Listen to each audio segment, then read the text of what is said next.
విఘ్నేశ్వరాయ నమ. ఓం శ్రీ మాత్రే నమ. ఓం సర్వమంగళాయ నమ. ఈరోజు హస్తరేఖ జ్యోతిష్యంలో భాగంగా @రమాగోపాల్ @ 95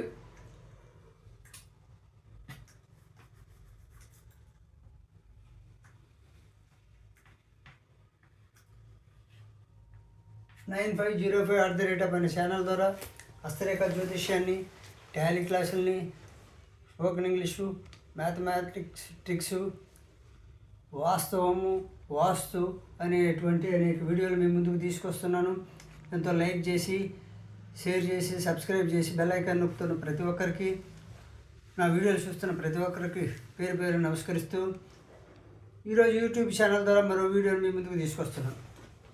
ఈ హస్తరేఖ జ్యోతిష్యంలో భాగంగా గతంలో శుక్రస్థానం, మొదటి శుక్రస్థానం గురించి చెప్పాను. ఇప్పుడు రెండో శుక్రస్థానం గురించి మీ ముందుకు తీసుకొస్తాను. ఈరోజు హస్తరేఖల్లో ఎలా రేళ్ళు ఉంటాయి.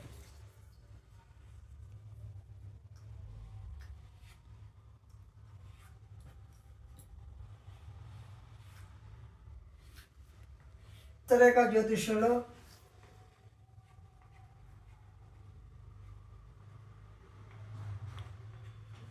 శుక్రస్థానం, ఈ శుక్రస్థానం చూసి అంటే మొదటి శుక్రస్థానం గురించి ఇంతకుముందు చెప్పాను.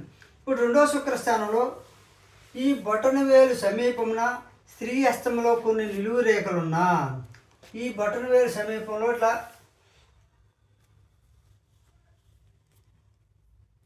ఇది బొటనవేలు దగ్గరగా నిలువు రేఖలు స్త్రీ హస్తంలో కానీ ఉంటే ఆ స్త్రీ తనకు సమానమైన పురుషుణ్ణి వివాహమును, అంటే తన వయసుకు సమానమైన వయసుతో ఉన్న పురుషుణ్ణి వివాహమాడును. ఈ విధంగా ఏ స్త్రీకి అయితే నిలువు రేఖలు బొట్టన వేలికి దగ్గరగా ఉంటాయో ఆ స్త్రీ తన వయసుతో సమానమైన పురుషుణ్ణి వివాహమాడును.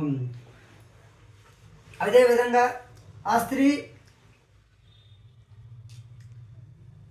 కానిక్రియకు భర్త చే విడువబడుట, భర్త నిర్లక్ష్యం చేసి కాపురం చేయకున్నట్టు కూడా జరుగును.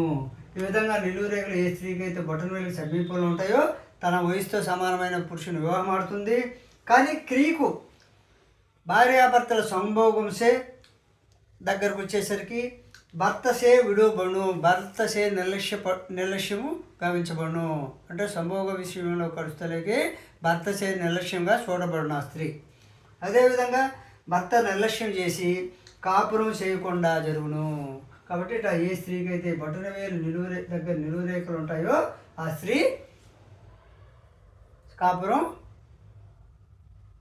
చెడిపోతుంది. కాబట్టి ఈ విధంగా నిలువు రేఖలు ఉన్న వాళ్ళు నువ్వుల నూనె ఈ ప్రాంతంలో కొద్దిగా పూసి సూర్యభగవానుడికి చూపిస్తూ ఉంటే ఆ రేఖలో మార్పు వచ్చి ఈ విధంగా చతురస్రం గుర్తు ఆవరించుకుంటే జీవితం హ్యాపీగా జరిగిపోతుంది. అదేవిధంగా బొటనవేలి గోటికి సమీపమున నక్షత్రం ఉన్నా, ఇప్పుడు బొటనవేలు ఇది,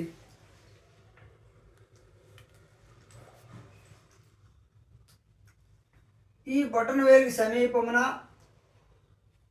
నక్షత్రం అంటే గోరు ఇలా ఉంటుంది. ఈ సమీపంలో నక్షత్రం ఉండాలి. ఇలా నక్షత్రం అంటే ఇలా ఉంటుంది. ఈ నక్షత్రం అంటే బొటనవేలు గోటికి సమీపమున నక్షత్రం ఎవరికి ఉంటుందో ఈ విధంగా నక్షత్రం ఉండాలి. గోటికి దగ్గరగా ఉండాలి. అంటే చివరి పర్వం, ఈ పర్వంలో దాన్ని మొదటి భాగం అంటారు. మొదటి భాగంలో గోటికి దగ్గరగా ఎవరికైతే నక్షత్రం ఉంటుందో ఆ నక్షత్రం ఉన్న స్త్రీ తన భర్తను అవమానపరిచి చంపించుట కూడా జరుగును. కాబట్టి ఈ విధంగా గోటికి దగ్గరగా నక్షత్రం గుర్తున్నటువంటి ఏ స్త్రీకి అయితే ఉంటుందో ఆ స్త్రీ తన భర్తను లోకంలో లేకుండా చేసే అవకాశం కూడా ఉంటుంది. కాబట్టి ఇలాంటి స్త్రీలు నువ్వులను పూసి జాగ్రత్తగా సూర్యభగవాను చూపించుకుంటుంటే నక్షత్రం మాయమైపోతుంది.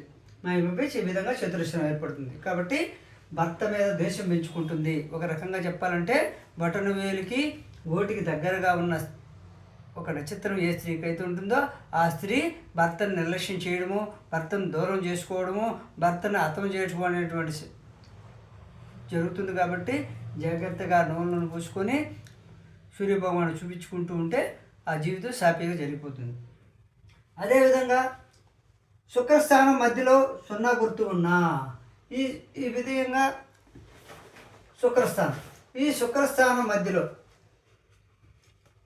ఇది శుక్రస్థానం, ఈ శుక్రస్థానం మధ్యలో ఎవరికైతే 0 ఉంటుందో ఇది రెండవ శుక్రస్థానం. మొదటి శుక్రస్థానం ఇంతకుముందు చెప్పాను. రెండవ శుక్రస్థానం ఫలితాలు. ఈ శుక్రస్థానం మధ్యలో ఎవరికైతే 0 గుర్తు ఈ విధంగా ఉంటుందో అలాంటి వారికి ఆ స్త్రీ పురుషుడికి దూరంగా ఉండడమో లేకపోతే ఎప్పుడు ఏదో ఒక ప్రయాణం చేస్తూ తన శీలాన్ని కూడా శంకించే విధంగా తయారవును. ఆ స్త్రీ తన శీలం కూడా మంచిది కాదనే చెడ్డపేరు తెచ్చుకుంటుంది. కాబట్టి ఈ విధంగా 0 గుర్తు ఈ విధంగా ఉన్నప్పుడు నేను చెప్పిన రెమెడీ చేసుకోండి, జాగ్రత్త పడండి, లేకపోతే నింద భరించాల్సి వస్తుంది. ఏ స్త్రీకైనా ఈ విధంగా 0 ఉంటే శుక్రస్థానంలో. అదేవిధంగా శుక్రస్థానం సమీపమున 2-3 కత్తెరలున్నా, ఈ శుక్రస్థానం సమీపం అంటే ఇది శుక్రస్థానం, దీని దగ్గరలోనే 2-3 కత్తెరలు, 2 కానీ 3 కానీ కత్తెరలు ఉంటే స్వామి ద్రోహము కృతజ్ఞత తెలుపును. అంటే నమ్మిన వాళ్ళని మోసం చేసేటువంటి లక్షణాలు ఆ స్త్రీకి ఉంటుంది. ఏ పురుషుడైతే ఆ స్త్రీని నమ్ముతాడో ఆ స్త్రీ అంటే స్వామి ద్రోహం, నమ్మిన వాళ్ళని మోసం చేసేటువంటి లక్షణాలు ఆ స్త్రీకి ఉంటాయి శుక్రస్థానానికి దగ్గరలో ఉంటాయి. అదేవిధంగా కత్తెర గుర్తు ఉన్న బటన్ వేలి 2వ కనుపు సమీపంలో ఉన్న బటన్ వేలి 2వ కనుపు,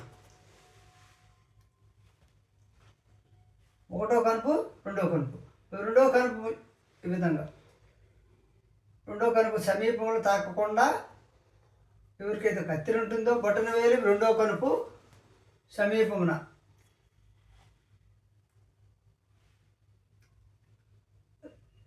ఈ విధంగా సమీపంలో ఎవరికైతే బటన్ వేలి సమీపంలో 2వ కనుపు, 2వ కనుపు ఎవరికైతే కత్తెర 1వ కనుపు 2వ కనుపు 3వ కనుపు ఈ విధంగా ఇక్కడ కత్తెర ఉండాలి. ఈ కనుపుకి అంటే మొదటి కనుపు బటన్ వేలికి మొదటి కనుపు 2వ కనుపు, 2వ కనుపు మధ్యలో ఈ విధంగా కత్తెర గుర్తుండాలి. ఈ విధంగా ఈ 2వ భాగం పైన సమీపంలో ఉంటే ఆ వేలు ఉన్న దైవభక్తి ఎక్కువ, అలాంటి స్త్రీకి దైవభక్తి ఎక్కువ. అదేవిధంగా పారమార్థిక చింత ఎక్కువ, దిగులు ఎక్కువ. అదేవిధంగా అంటే ఈ విధంగా 2వ కనుపు దగ్గర ఎవరికైతే కత్తెర ఉంటుందో వారికి దైవభక్తితో పాటు దైవ చింత కూడా, అచింత దిగులు ఎప్పుడు దిగులు పడుతూ ఉంటుంది ఏదో పోగొట్టుకున్న వాళ్ళలాగా.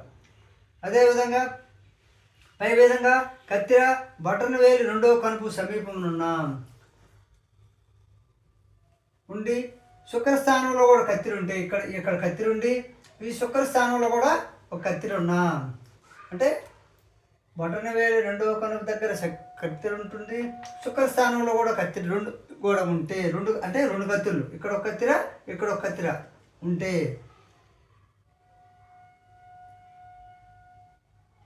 చెడు వ్యసనాలకు లోనవును ఆ స్త్రీ. ఎప్పుడు ఏదో ఒకటి కావాలి, అది కావాలి, ఇది కావాలి అనేటువంటి చెడు వ్యసనాలు ఉంటాయి.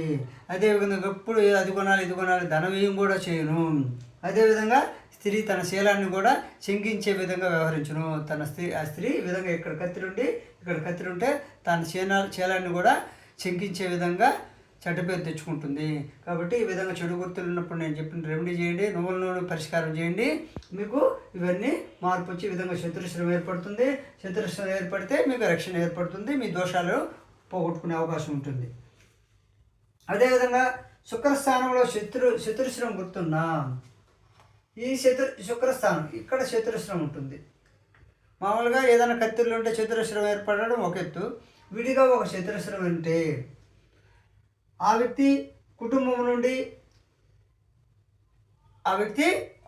నుండి వేర్పడి ఉండును లేక సన్యాసమును పొందును. అంటే మామూలుగా ఏదైనా రేఖలు కత్తెరలు కానీ చెడుగుర్తులు ఉంటే రెమెడీ చేసుకుంటే చతురస్రం ఏర్పడితే రక్షణ ఏర్పడుతుంది. కానీ ప్రత్యేకంగా శుక్రస్థానంలో కానీ చతురస్రం ఉంటే ఆ వ్యక్తి స్త్రీ కానీ పురుషుడు కానీ ఆ కుటుంబం నుండి వేరుపడడము లేకపోతే సన్యాసం పుచ్చుకొని వెళ్ళిపోవడమో జరుగుతుంది. అదేవిధంగా శుక్రస్థానంలో అసంఖ్యాక రేఖలు ఉన్నా అసంఖ్యాక రేఖలు మరియు అర్ధచంద్రాకార అర్ధ చంద్రాకార రేఖలు ఉన్న ఎడల అతను జ్ఞానవంతుడు, పరోపకారి.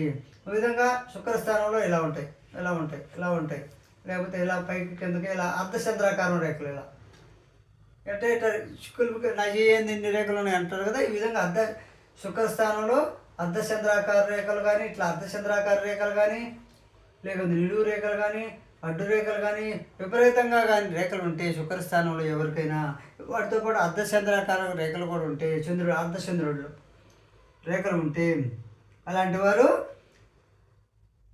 జ్ఞానవంతుడగును, పరోపకారి అగును. జ్ఞానవంతుడు, పరోపకారి. ఓన్లీ నిలువు రేఖలు.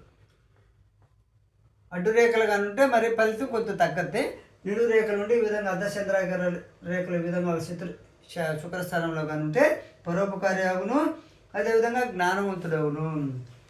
అదేవిధంగా శుక్రస్థానం మిక్కిలి ఉబికి ఉన్నా. ఈ శుక్రస్థానం అనేటువంటిది అంటే బటన్ వేలికి సమీపంలో ఉండేటువంటిది ఈ భాగం అంతా శుక్రస్థానం. ఈ శుక్రస్థానం అనేటువంటిది ఈ మిగిలిన స్థానాల కల్లా ఉబికి పైకి ఉంటే మీరు చేయబెట్టి చూసుకున్నప్పుడు ఈ స్థానం బటన్ వేలి కింది భాగం ఉబికి ఎవరికైతే ఉంటుందో వారికి హృదయ రేఖ కూడా లావుగా ఉన్నా. ఇప్పుడు ఇక్కడ హృదయ రేఖ ఉంటుంది. ఈ హృదయ రేఖ అనేటువంటిది మందంగా ఉంటే, హృదయ రేఖ అనేటువంటిది గురుస్థానం నుంచి ఇలా ఇలా కిందికి వస్తుంది. ఈ హృదయ రేఖ కూడా లావుగా మందంగా కానీ ఉంటే,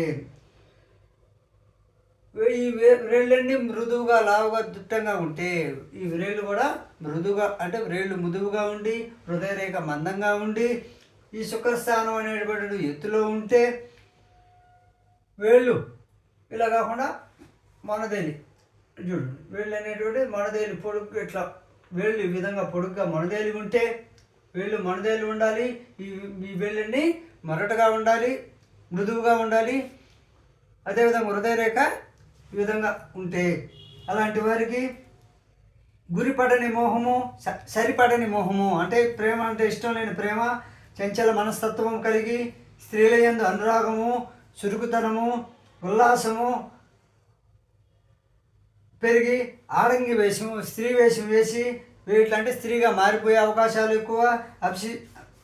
అభిరుచి కలిగి అంటే వాటి మీద స్త్రీ వేషం వేయడంలో అభిరుచి కలిగి చిన్నవారితో స్నేహం చేయాలనేటువంటి ఆశ ఎక్కువ ఉండి, శుక్రస్థానం కానీ పల్లంగా ఉండి అంటే ఇదేంటంటే స్త్రీ వేషం వేసి ఉండే వాళ్ళకి ఇది మందంగా ఉంటుంది, ఇది ఎత్తు ఉంటుంది, రేఖ ఏళ్ళు మందంగా మృదువుగా ఉంటాయి, ఈ కొస ఈ విధంగా శుద్ధిగా ఉంటాయి. అలాంటి వారు చిన్నవారితో స్నేహం చేస్తారు. ఆడవేష స్త్రీ వేషాలు వేసడం తిట్ట శుక్రస్థానం అదే శుక్రస్థానం డౌన్లో పల్లంగా ఉండింది అనుకో, అలాంటి వారికి విద్యా ఆసక్తి తక్కువ, విరక్తి ఎక్కువ. అదేవిధంగా వ్యర్థంగా తిరిగే లక్షణాలు ఉంటాయి, వ్యర్థంగా ఏ పని లేకుండా తిరిగే లక్షణాలు ఉంటాయి. కాబట్టి ఈ యొక్క శుక్రస్థానం యొక్క రెండవ భాగం గురించి చెప్పిన రేఖలు మీకు నచ్చితే లైక్ చేయండి, షేర్ చేయండి, సబ్స్క్రైబ్ చేయండి.